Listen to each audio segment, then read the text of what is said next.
Entonces queremos saber desde lo que su merced recuerda cómo ha sido el proceso de formación y de educación de los cucunubenses. Esa sería la primera pregunta. Un resumen de la historia de la educación Exactamente. en Cucunúa. Bueno, yo pues es para mí motivo de orgullo que se me tenga en cuenta para hacerme esta entrevista, que yo espero que sea un aporte para pues el proyecto que se quiere presentar a nivel del municipio respecto a la educación. En primera instancia, la educación mía se llamaba en esa época la escuela unitaria. ¿Por qué?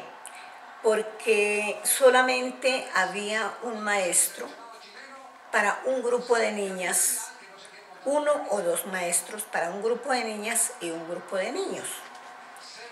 Entonces, nosotros, el maestro nos iba formando en grupos y nos iba dando las clases de acuerdo al conocimiento que nosotros íbamos adquiriendo y nos iba clasificando en los diversos grupos, primero, segundo, tercero y cuarto de primaria. En un principio no había sino hasta cuarto de primaria aquí en Cucunúa. ¿En qué aprendí yo? En un instrumento, digámoslo así, que se llamaba la pizarra. La pizarra tenía un gis, donde nosotros íbamos aprendiendo, escribiendo, y después cuando terminábamos esa pizarra de llenarla, la borrábamos con la almohadilla y ya. Entonces, solamente que quedaba grabado en la mente lo que íbamos grabando, lo que íbamos aprendiendo, lo que íbamos como recapitulando a medida que iba pasando los días y los años, ¿no? Ya después, como en el curso tercero primaria, tuve una gran fortuna.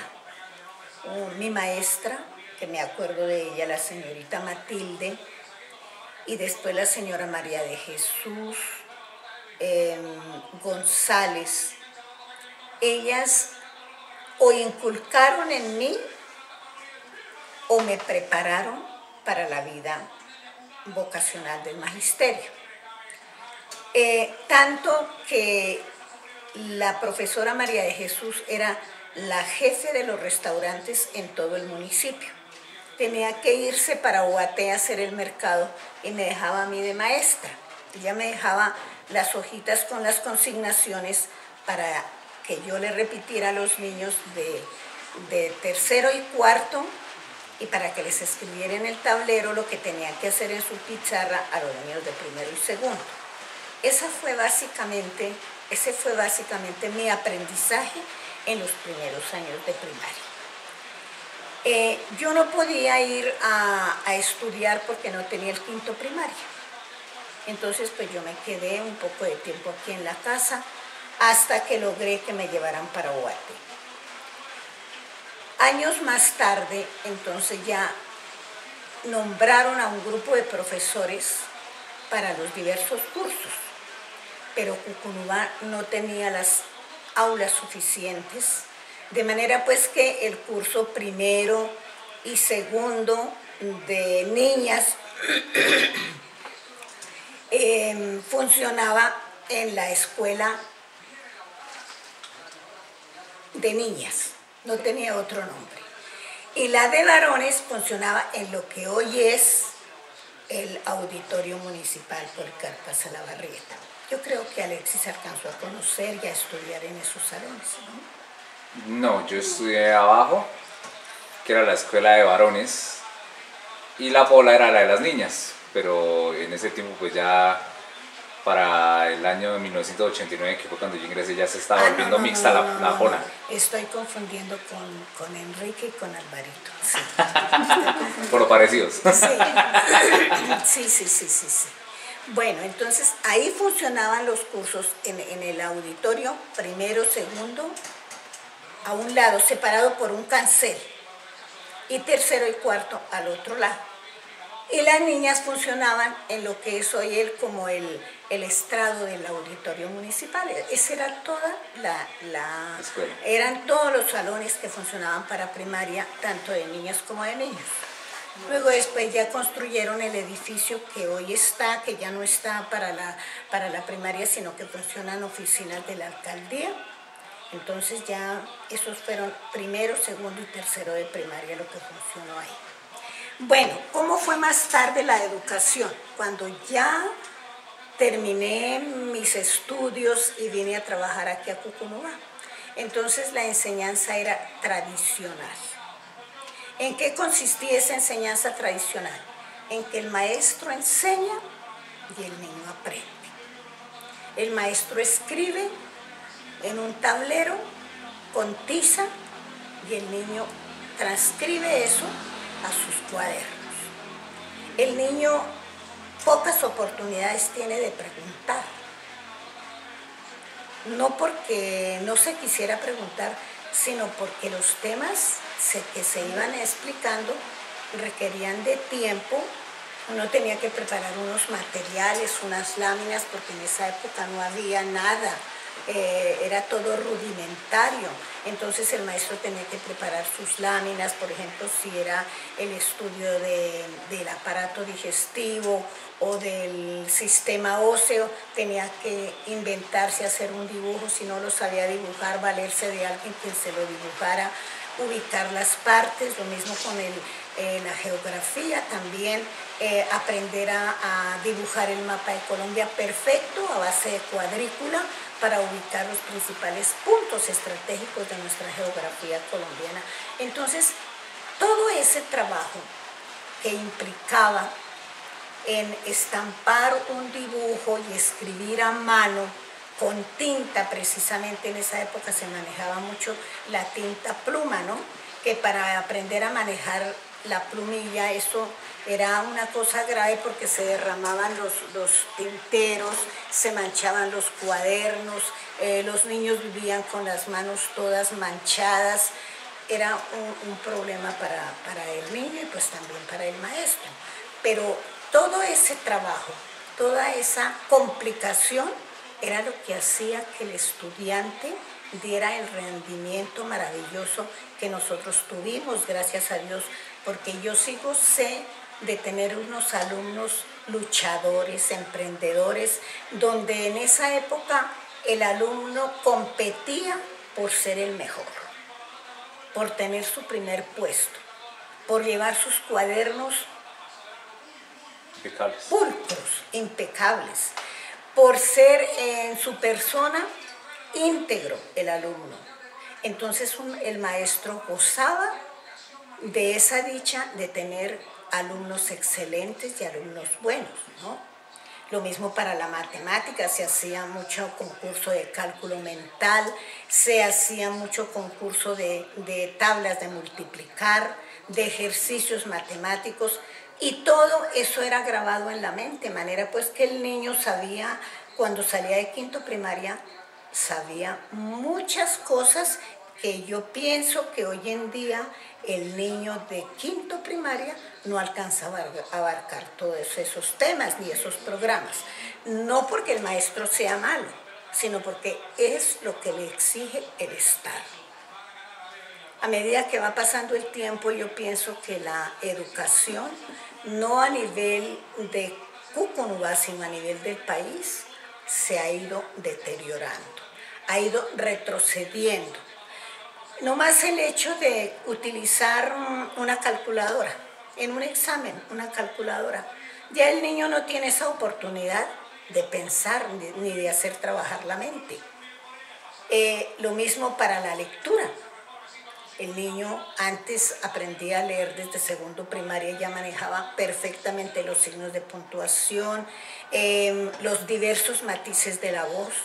Era una cosa maravillosa. Hoy en día, como los niños presentan sus trabajos, se valen del internet.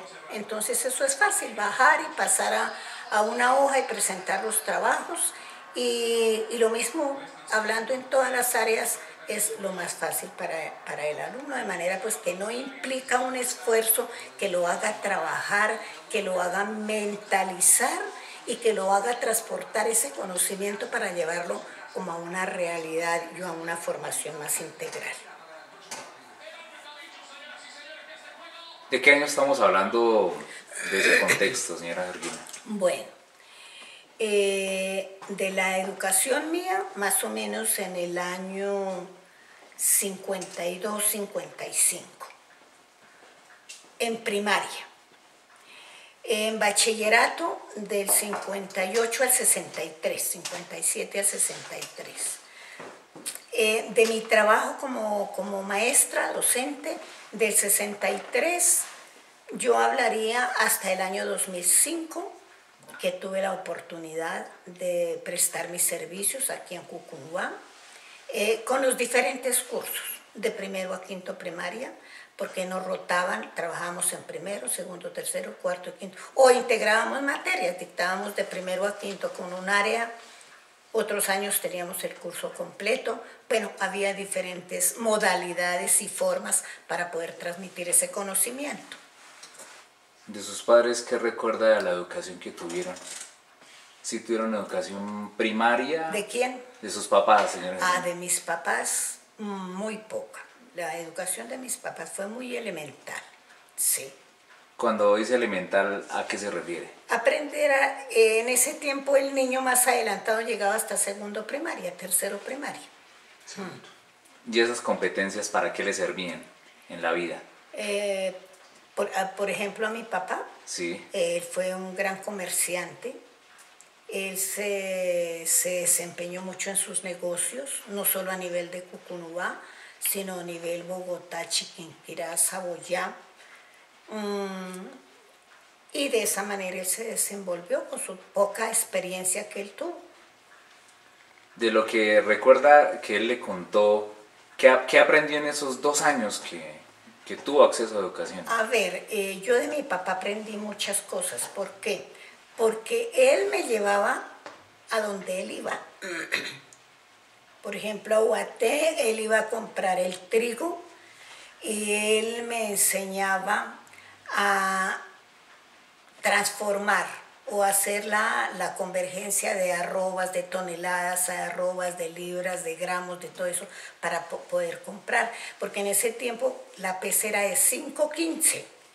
Un bulto de trigo, su pesa era de 5.15. Entonces, si iba a comprar, por ejemplo, 50 bultos de trigo, yo tenía que ayudarle a saber cuántos bultos habían de 5.15 y cuántas cargas eran en definitiva que había comprado en ese día, y el precio pues para poderle dar un total, ¿no?, de esa compra.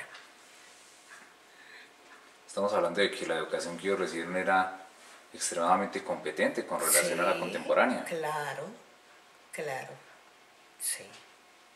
Porque son conceptos que nosotros personalmente no manejamos, sí, no manejamos en la actualidad. Hablando solamente del negocio del trigo, que sí. era lo que mi papá trabajaba, ¿no?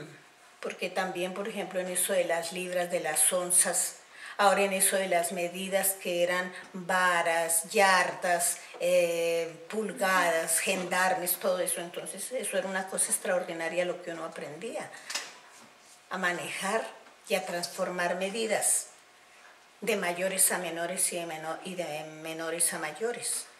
Sí, porque si uno mira, dicen, la plaza de Cucunubá tenía tantas varas, pero uno no encuentra, bueno, ¿cuánto mide una vara? Una vara, 80 centímetros. Una yarda, 90 centímetros. 1 metro, 100 centímetros. Una cuarta, 20 centímetros. Y todo eso lo aprendían nuestros alumnos. Yo, por ejemplo, a muchos de mis alumnos les alcancé a enseñar con ese método de reducir de yardas a varas a metros, aquello que nosotros simplemente llamamos números complejos. Números complejos. Si ustedes aprendían todo en pizarra, cuando tenían que hacer una consulta, ¿había libros o de dónde sacaban la información? No, por eso la enseñanza era tradicional. El maestro enseñaba y el alumno aprendía. Todo era totalmente Sí. oral y memoria. Oral y memoria, sí. Escrito. Sí. Escrito. Claro que ya después comenzaron a salir los libros, por ejemplo la cartilla Alegría de leer para primero, para segundo, ya fue cambiando, ¿no? La Ya señora fue- Reina estudió con libros. Sí, ya a partir como de segundo, de tercero primaria yo ya comencé a usar libros. ¿Qué clase de letras se usaba en esa época? Manuscrita, O letra pegada que llamamos pegada, sí. nosotros. Eso. Y cuando salí a trabajar, ya no se estaba manejando la letra manuscrita, sino la letra script. Sí, recuerdo. Eso. Alcancé a tomar algunas clases Sí. de esas. Ahora, el niño, por ejemplo, a mis primeros alumnos también les enseñé en letra manuscrita y en letra script. Entonces, para el niño de primero, imagínense, era terrible tener que aprender en ambas clases de letra, pero el niño en primero salía sin tener preescolar, sin tener transición, sin tener ninguna preparación antes del primero primaria, salía leyendo, escribiendo, sumando, restando y dividiendo hasta 9, con los números dígitos de 0 a 9. En el primer año. Y luego a 99. ¿En qué año llegan los cuadernos? Porque ustedes llevan todo en pizarra y es lo que nos han dicho todas las personas. No. Está Los desde cuadernos mucho antes. sí llegaron desde tiempos, porque al principio en pizarra, por eso le digo, yo Sí. aprendí en pizarra.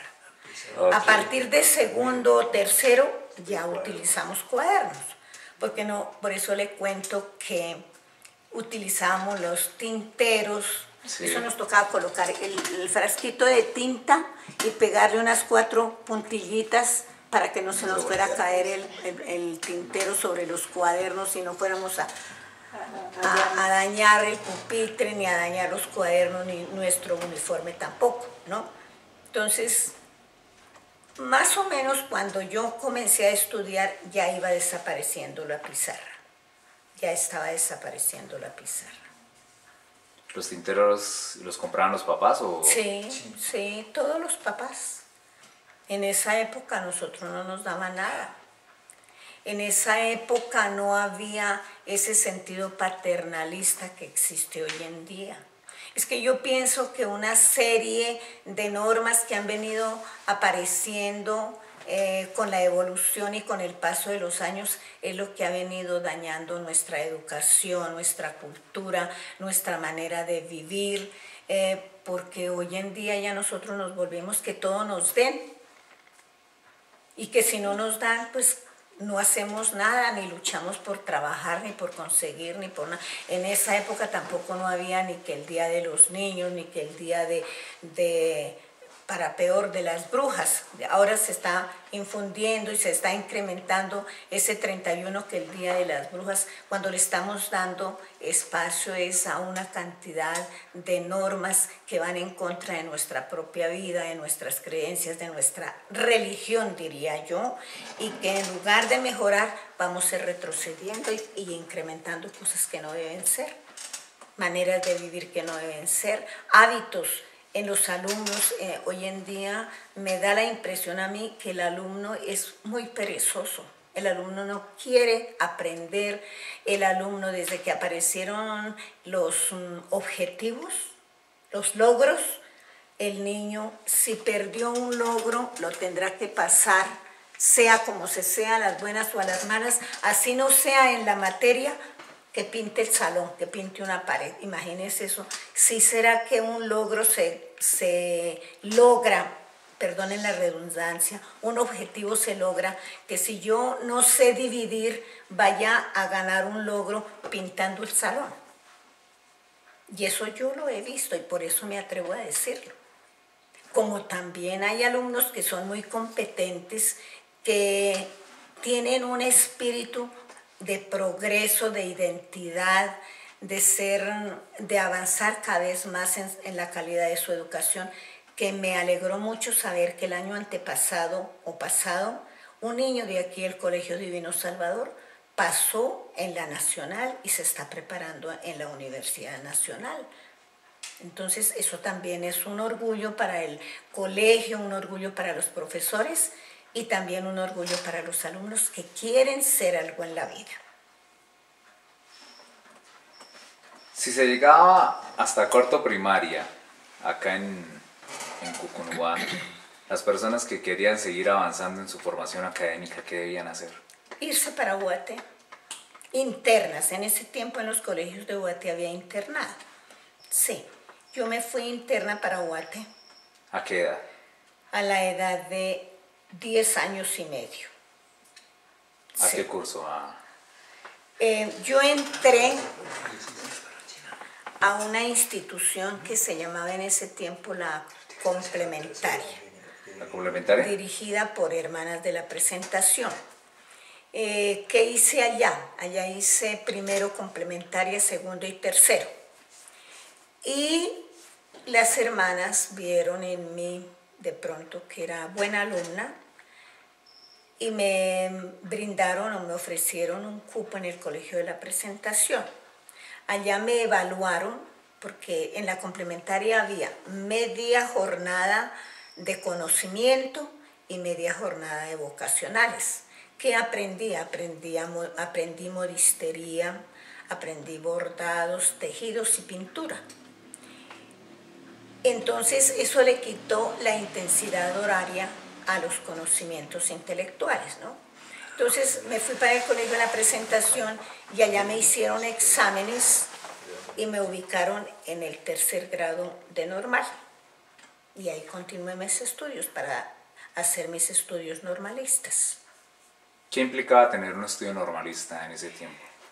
Tener un estudio normalista era prepararse en la vida y para la vida.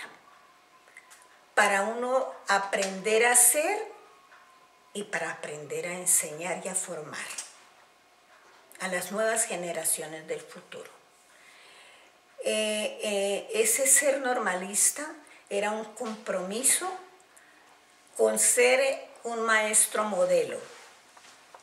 A nosotros nos inculcaron que nunca deberíamos decir soy profesor, no, soy maestro al ejemplo del maestro Jesús, que todo lo dio, que todo lo entregó, que nos amó tanto hasta entregar su vida. Entonces nosotros como maestros también estamos dispuestos a entregar todo lo mejor de nosotros para nuestros alumnos, sin implicar el tiempo, ni la hora, ni el lugar. De manera pues que nosotros, cuando yo salí, trabajábamos jornada doble, mañana y tarde, sábados de 8 a 11 de la mañana o 12 del día, y los domingos íbamos a la Santa Misa con todos los alumnos. Entonces, nosotros no decíamos la salida es a las 5 de la tarde, si teníamos que demorarnos hasta las 6, ahí estábamos con nuestros alumnos, porque nosotros, nuestro objetivo y nuestro eso era formar alumnos, preparar alumnos. Tanto que a última hora mi esposo me dijo, no, mija, pues yo le voy a llevar su cama ya para la escuela para que no tenga que venir acá ni a dormir, ni a comer, ni nada, porque como se la pasa en la escuela. Sí. Sí, aplican la máxima total de entrega. Sí, y nosotros no decíamos, pero es que a mí me están pagando solamente 8 horas, tocó la campana ya. No, yo creo que todavía hay maestros de esa talla y de esa clase, sí. Entonces, uno se empapó tanto de esa vocación de ser maestro, que la vivió tanto que yo trabajé 41 años. Yo salí muy joven a trabajar de 17 años y medio, me retiré a los 58 años, no me esperé hasta los 65, que es el retiro forzoso, pero me pareció un tiempo tan corto que yo diría que parece que fue ayer, de verdad.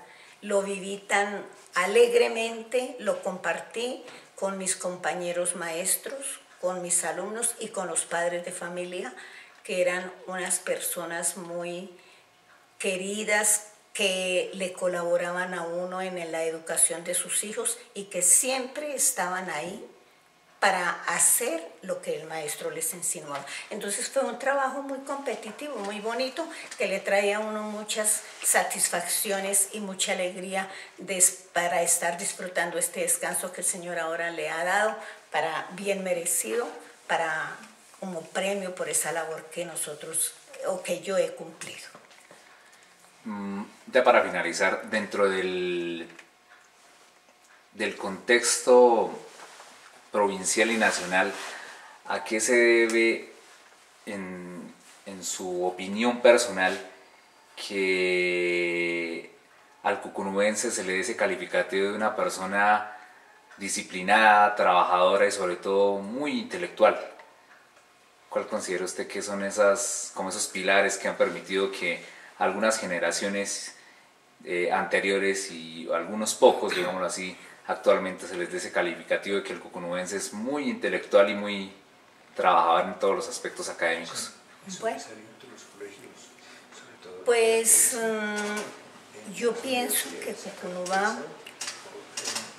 tiene un foco de gente muy inteligente, de familias muy inteligentes. Y ya ha sido privilegiado con grandes personajes de Cucunubá que le han servido al país, al departamento y también a la provincia. Porque Ubaté tuvo un alcalde de Cucunubá. En la Corte Suprema de Justicia tuvimos a un doctor Posada. Arturo Posada.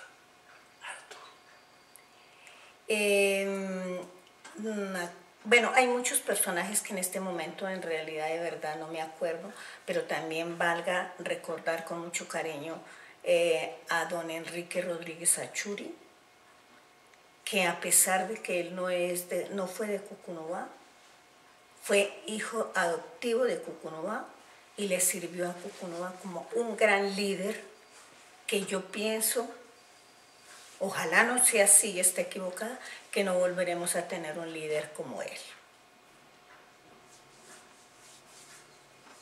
Inclusive fue jefe del Partido Conservador, pero él le sirvió a todo mundo sin distingos políticos, sin condiciones, sin criterios. A quien le pudo servir, le sirvió. Muestra a ver a quién más pudiera yo recordar en este momento. Bueno, es que ya la memoria le va fallando a uno y de verdad, pero hay muchas personas que le han servido. Cucunubá tiene un foco de hombres y de inteligencia máxima, de verdad. Algunos decían para hacer como un poquito más jocosa la conversación, que porque acá nos tenían como el apelativo que los micos, y que los micos eran muy inteligentes, que se trepaban a los árboles y que debido a eso nosotros le habíamos sacado, por decir así, esa herencia a esos animales, y que entonces que éramos muy inteligentes. Pero eso sí se pregona en toda parte, que la gente de Cucunubá es muy inteligente. Sí, siempre que he salido a algunas partes de Cucunubá, ustedes tienen un capital intelectual muy grande en muchísimas materias. Creo que hasta hay uno en la NASA. Sí. Lo que he llegado a investigar, creo que un cucunubense llegó a la NASA. Sí, no sabía. Entonces, bueno, de pronto Carlitos, mi esposo, que él tiene más conocimiento y es más ancestro, les puede contar.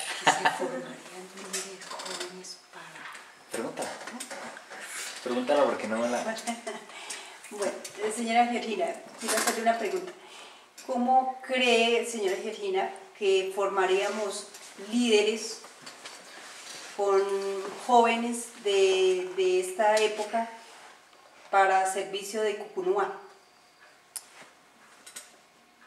Bueno, ¿Cómo se forman los líderes? Hay que preparar los líderes. Y un líder se forma, yo dijera que desde que nace, ¿no? En la casa, el padre de familia, dése cuenta que delegando funciones en sus hijos, unos son más hábiles que otros. En los colegios, el profesor también delega funciones, porque como que le va viendo esas aptitudes, esas cualidades. Por eso yo les comento que mi maestra de pronto vio algo en mí que yo tenía como idea para ser maestra, y ella me delegó funciones, me fue dando responsabilidades, y eso hace que el líder se vaya formando, ¿no? Entonces, de uno depende, de la persona que recibe esa responsabilidad y también de la persona que lo forma. Entonces, nosotros si queremos formar grandes líderes, debemos formar, debemos preparar, debemos delegar funciones, responsabilidades para ir empezando a formar líderes y lógicamente con el conocimiento también, porque eso va a la par, las capacidades y las aptitudes, ¿no? Intelectuales y las aptitudes.